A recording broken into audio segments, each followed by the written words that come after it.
6 το πρωί, εξεταστική, ως συνήθως σερή. Μπροστάω ακόμα πολλά στην κολλοσχολή. Θέλω να παραδώσω μήπως κάτσει τυχερή. Μείνω στην Ξάνθη, άρα η Κομοτηνή δεν είναι και μεγάλη διαδρομή. Στις 7 το πρώτο λεωφορείο αναχωρεί. Θα ακούσω στον δρόμο δύο μαλακίες, στις 8 θα είμαι εκεί. Τελευταία μου καίει, όχι άδικα. Ο κόσμος λέει ότι σ' άρρωσα.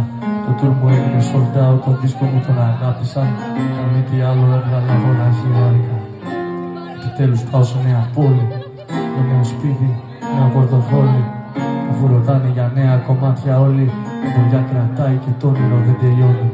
Πίσω στο θέμα μας, 6 και 11. Έβγαλα από την τσάντα 2 μολύβια που είχα εύκαιρα. Άνοιξα μια κούτα από κάτι παπούτσια και έβγαλα 2 τσαλακωμένα 50 και έφυγα. Έφτασα στο κτέλ νωρίς, ακόμα δεν ξημέρωσε βαρύς. Καθόλου δεν με χάλασε, θα πιω το καφέ που δεν ήπια σπίτι χωρίς άλλη φασαρία, χωρίς να ενοχλεί κανείς. Η ατμόσφαιρα χρωμή, πίσω από τον πάγκο με τις μηχανές καφένει καθιστεί μια 50χρονη. Σηκώνεται μόλις με δει το μάτι της και εγώ χαμογελώ γιατί θα είμαι ο πρώτος πελάτης της. Ένα ναι σαν χτύπητο γλυκό παρακαλώ.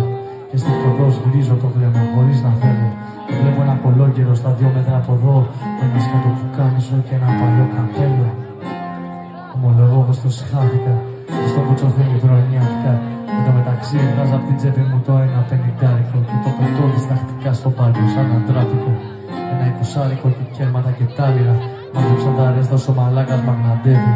Έκανα μια μπάλα, τα τσαλάκωσα και τα βάλα όσο πιο βαθιά μπορούσα μες στη δεξιά μου τσέπη.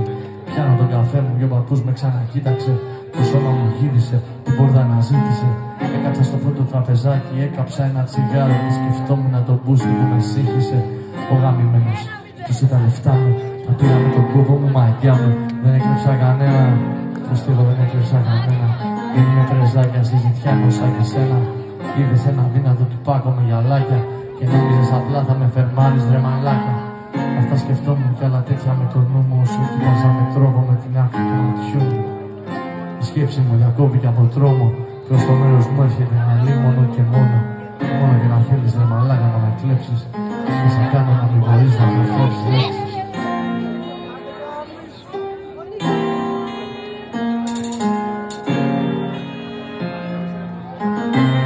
Λοιπόν, είπα καλημέρα, πουλήσα τα βλέφαρά μου και κλείσα σφιχτά τα λεφτά μου στα δάχτυλά μου.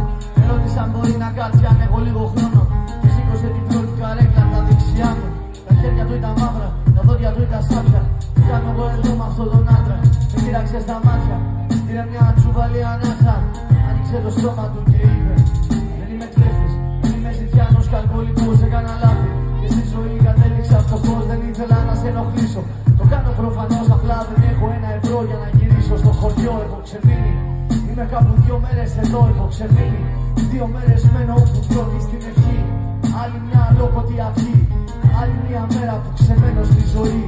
Άνοιξα το πορτοφόλι, πέταξα ένα κέρμα. Υποτιμητικά του είπα καλημέρα. Και ενώ σκεφτόμουν πως το πείμα δεν συγκίνησε, αυτός με κοίταξε, λύγησε. Δάχτυλια στο μαύρο πρόσωπό του κατρακυλάν σαν νερό. 60 κάτι χρονών μήπως παρταρούσε σαν μωρό. Αγόρι μου δεν έχω άλλα λόγια, ευχαριστώ. Και εγώ σκεφτόμουν τι αξία μπορεί να έχει €1. Και μες στο χτέρ ξανά να κόψει εισιτήριο. Ως αυτό το παράθυρο κοιτούσε τη μορφή μου. Γύρισε και μου έδωσε στα 20 λεπτά. Φίλησε τα βρώμικα μου χέρια, ενώ απ' τη μεριά μου η απόλυτη σιγή. Τα πόδια μου κόλλησαν, το στόμα μου πάγωσε. Σ' όλη τη ζωή μου δεν έχω νιώσει τόση τροφή. Γιατί εγώ που έχω γεννηθεί τη λάσπη και το χώμα, εγώ που έχω φάει τόσο πόλεμο σε όλα, εγώ που μάτωσα για να μην κρύβουνε τα μούτρα μου, μόλις μίσησα κάποιον από τα ρούχα του. Εγώ που ζούσα στο περιθώριο χρόνια, που επιζούσα με τα δικιά μακαρόνια, που μόνο το κακό του κόσμου σας φοβόμουνα. Θα γίνει όλα αυτά που συχαινόμουνα. Μίσησα το χαζό μου μυαλό γιατί είχε δράσει με έναν τρόπο κατασκότεινο. Σήμερα έδωσα το μίσος μου σε κάποιον, αυτός μου γύρισε πίσω ένα χαμόγελο.